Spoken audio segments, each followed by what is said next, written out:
조선에는 역사에 기록되지 않았으나 사람들의 입에서 입으로 전해진 기이한 이야기들이 있다. 오늘 들려줄 이야기는 한 어사와 한 기인이 만나 한 시대의 운명을 바꾸게 된 정만석과 김진사의 야사다. 이 이야기는 벼슬아치의 공적도 반란의 기록도 아니다. 이름 없는 민초의 눈물과 그 눈물을 가슴에 품고 떠난 한 기인의 선택이 한 사람의 삶을 바꾼 이야기다. 훗날 조선의 청백리로 불린 정만석. 그러나 그가 처음부터 청렴했던 것은 아니었다. 그를 바꾼 것은 권력이 아니라 한 번의 만남이었다.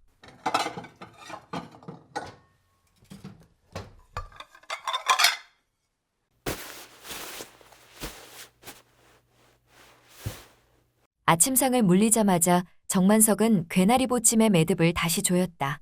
손끝이 유난히 느렸다. 하늘은 쾌청했고 햇살은 흠집 없는 칼날처럼 번쩍였지만 그의 속은 간밤의 말들 때문에 묵직했다.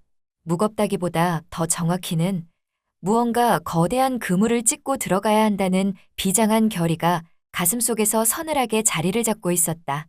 그는 마패를 한번 만져보고 아랫배에 힘을 주듯 숨을 고르며 주먹마루 끝을 내려섰다.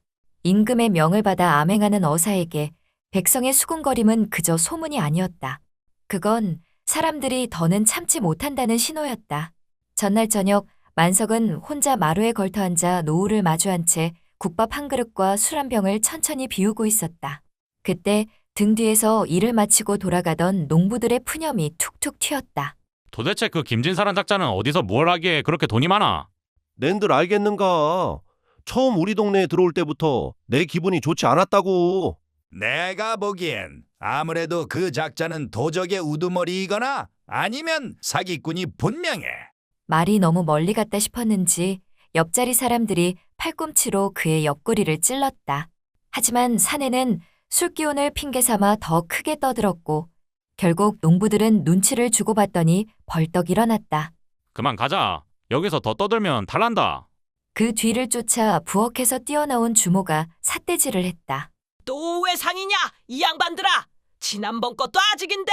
농부들은 대답 대신 어둠 속으로 흩어졌다. 마루 끝에 앉은 만석의 눈매만 그 어둠을 더 깊게 따라갔다.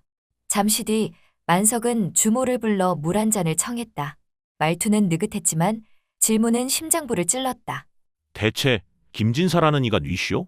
주모는 만석을 위아래로 훑었다. 낯선 눈, 낯선 태도.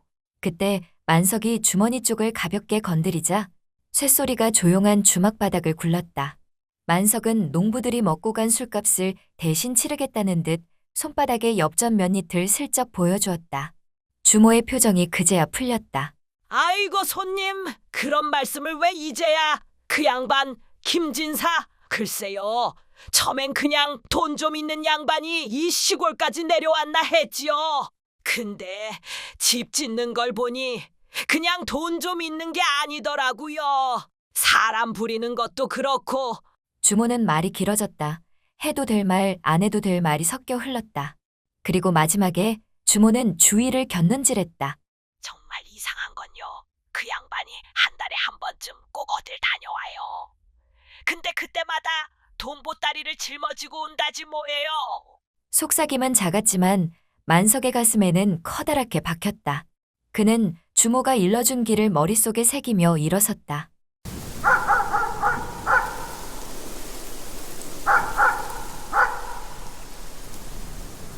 동네를 가로질러 산기슭을 타고 언덕 사이길로 접어드는 순간 시야가 탁 트였다. 들판 너머 왼편에 한양에서도 보기 힘든 고래등 같은 기와집이 우람하게 누워있었다. 만석은 발걸음을 잠깐 멈췄다. 저건 집이 아니라 성체다. 이런 곳에 저만한 집을 짓고 사는 자라면 막강한 재력가이거나 세도가의 후손 혹은 남의 피로 번 돈을 쌓은 자일 수도 있겠군.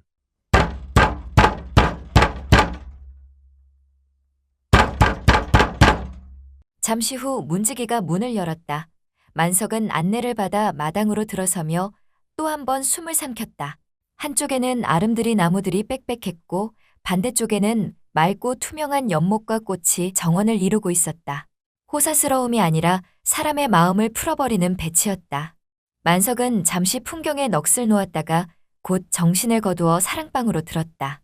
방은 정갈했다. 산수와 한폭을 제외하면 과장이 없었다. 그 정갈함이 오히려 더 섬뜩했다. 숨길 것이 많은 집일수록 겉은 깨끗하게 만들기 마련이니까. 마침 점심때였다. 계집종 아이가 밥상을 들여왔고 만석은 말없이 한 그릇을 비웠다. 점심은 혼자였다. 그 사이 만석의 귀는 한 번도 쉬지 않았다. 발소리 하나, 문지방 삐걱임 하나, 사람들 숨소리까지 잡아내려는 듯 그는 집안의 빈소리를 헤아렸다. 가끔 마당의 나무 사이로 바람이 빠져나가는 소리 외에는 집이 텅 빈 듯 조용했다. 저녁밥까지 얻어먹고 난 뒤 문 밖에서 헛기침이 들렸다.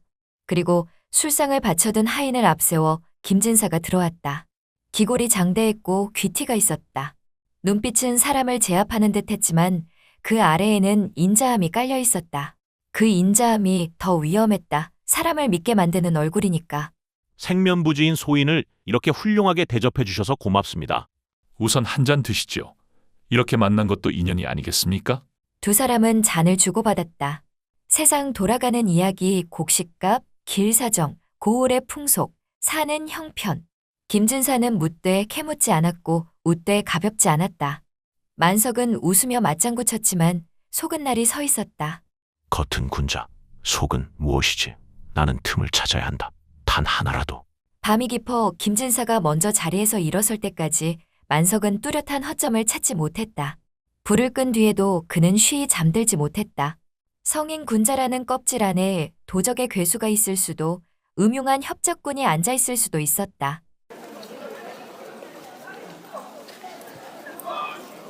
새벽닭 울음에 겨우 잠이 들었을까? 마당이 소란했다. 어제의 정적과는 딴판이었다. 만석은 문가에 귀를 대고 동정을 살폈다. 그는 이미 괴나리 보찜을 챙겨두었다. 여차하면 신분을 밝히고 모두를 관가로 끌고 갈 작정이었다. 아내 일어나셨는가? 예, 일어났습니다. 내가 볼 일이 있어 한 며칠 어디 좀 다녀와야 하오. 그러니 아무 주저 말고 계시고 싶을 때까지 마음 편히 계시다 가시오. 젊은이. 아닙니다. 저도 갈 길이 바쁩니다. 곧 채비를 해서 떠나야 합니다. 그럼 아침이라도 먹고 천천히 떠나시오. 잘 가시오, 젊은이. 김진사는 사람들을 이끌고 대문 밖으로 나섰다. 인기척이 멀어지자 만석은 망설임 없이 뒤를 밟았다. 하인들이 3, 40, 숫자부터 보통이 아니었다. 만석은 거리를 두고 발소리를 죽이고 숨을 줄였다.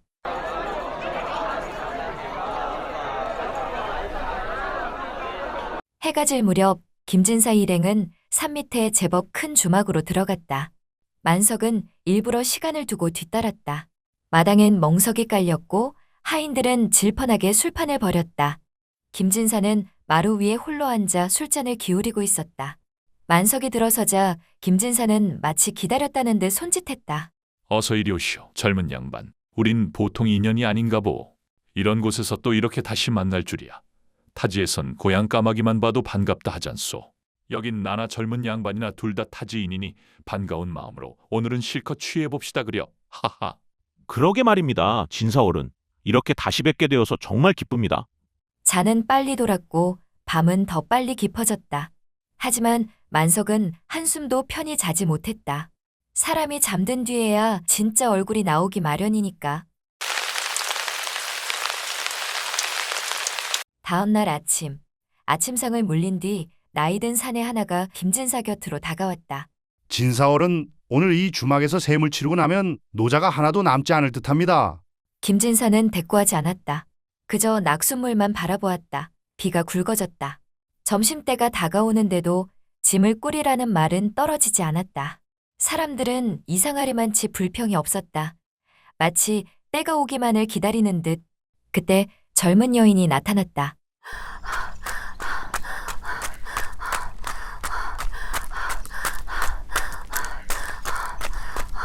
머리엔 무거운 짐, 한 손엔 보따리.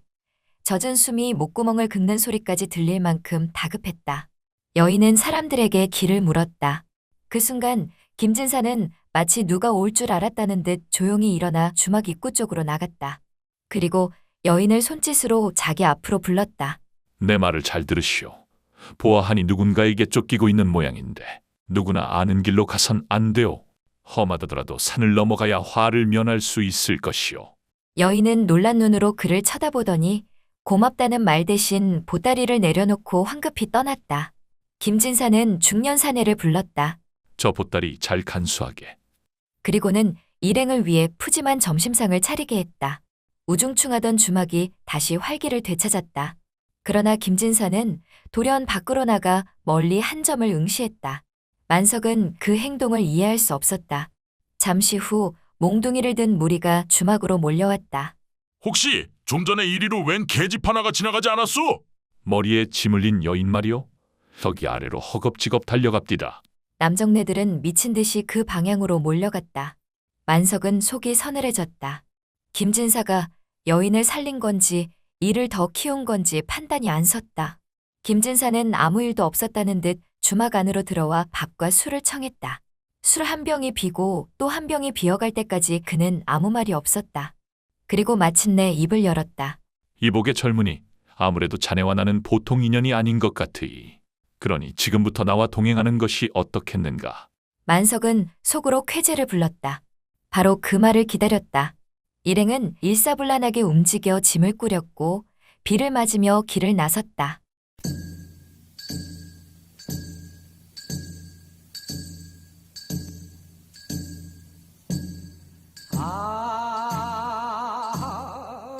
고갯마루를 넘어 산길을 내려가는데 구슬픈 망가와 곡소리가 들려왔다. 소리는 내려갈수록 커졌다. 숲길을 빠져나오자 산비탈 낮은 언덕 위에 많은 사람들이 모여 장례를 치르고 있었다. 대갓집 장례가 분명했다. 그때 김진사가 성큼성큼 언덕을 올라가 상주를 찾았다. 만석은 황급히 뒤따랐다. 김진사는 자신을 직관이라 소개하며 칼날처럼 말을 내리쳤다. 지금 이곳에 묘를 썼다간 큰일이 날 줄 아시오. 당신들이 파놓은 묘자리가 어떤 곳인지 알기나 하시오? 밑도 끝도 없는 어두운 땅 속의 구덩이란 말이오.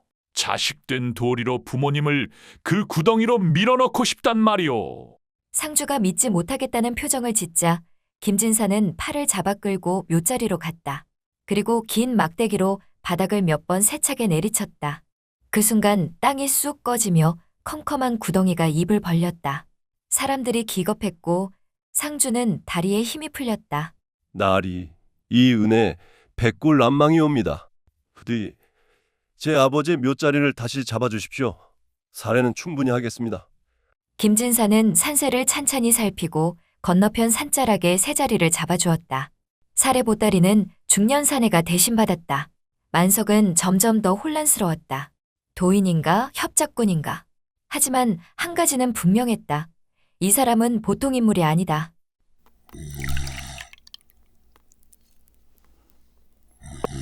그날 밤 주막에 다시 술판이 벌어졌고 만석은 김진사와 단둘이 마주 앉았다. 일행이 하나둘 골아떨어질 즈음 김진사가 나지막이 말했다. 이복의 젊은이, 나는 처음부터 모든 걸 알고 있었네. 자네가 어사라는 것도, 그리고 왜 나를 찾아왔는지도 말이야. 만석은 숨이 멎는 듯했다. 김진사는 멈추지 않았다. 의심을 허락하지 않는 어조로 말을 이어갔다. 자네는 나에 대해 궁금한 것이 많을 걸세. 잘 들으게. 낮에 보았던 젊은 여인은 바람이 들통나 도망치는 길이었다네.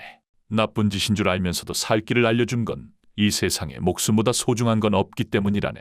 김진사는 잔을 비우고 다시 채우며 말을 계속했다. 묘자리의 허방, 산사람들이 아는 땅속의 빈 곳, 얕게 판 구덩이가 부르는 추락. 그는 기술이 아니라 이치를 말하고 있었다. 돈을 받은 것 또한 사람을 살리고 조상을 모시는 일을 바로잡은 값이라 했다. 자, 이래도 내가 도적의 괴수이거나 협잡꾼으로 보이는가? 만석은 부끄러웠다. 그는 무릎을 꿇고 사과했다. 그리고 진심을 꺼냈다. 진사얼은 초야에 묻히시기엔 너무 큰 분이십니다. 저와 함께 한양으로 가시지요. 제가 있는 힘을 다해 돕겠습니다. 김진사는 답하지 않았다. 술잔만 비웠다. 새벽이 밝아올 때까지. 사람은 누구에게나 각자의 길이 있는 법이라네. 그 길을 거스르는 자는 하늘의 명을 거역하는 것과 같네. 나는 내 길을 떠날 것이니 나를 찾겠다고 부산 피우지 말게. 그리고 자네와 나는 20년 후 다시 만날 것이네. 그럼 잘 가게. 김진사는 일행을 깨워 호련히 떠났다.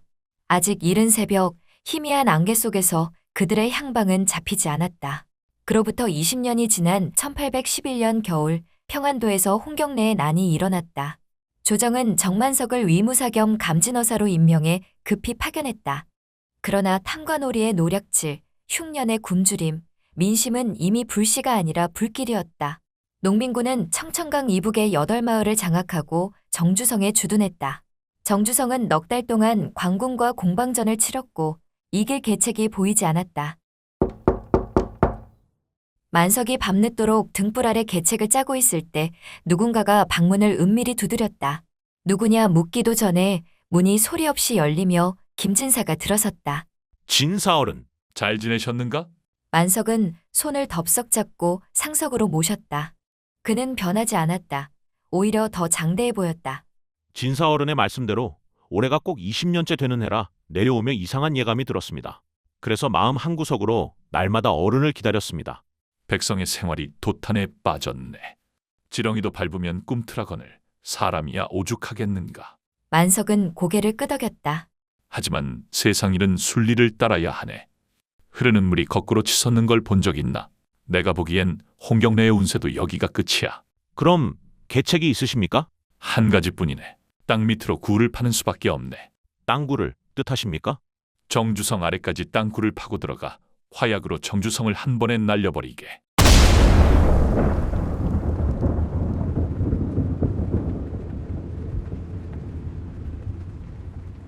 계책은 이루어졌다. 정주성은 무너졌고 한때 삶과 권리를 부르짖던 민초들은 자욱한 초연처럼 허공으로 흩어졌다. 정만석은 승리를 얻었으나 마음 한켠은 끝내 식지 않았다. 그 서늘함의 이름을 그는 끝내 붙이지 못했다. 모든 일이 끝난 뒤 만석은 김진사를 한양으로 데려가려 했다. 그러나 김진사는 예전과 다름없이 사양했고 말 한마디 남기지 않은 채 호련히 자취를 감췄다. 정만석은 죽을 때까지 그를 잊지 못했다. 다만 그는 알지 못했다. 초연 자욱한 정주성을 뒤로하고 돌아서던 김진사의 가슴 속에 민초를 향한 죄스러움과 회한의 눈물이 조용히 흐르고 있었다는 사실만은 끝내 알지 못했다.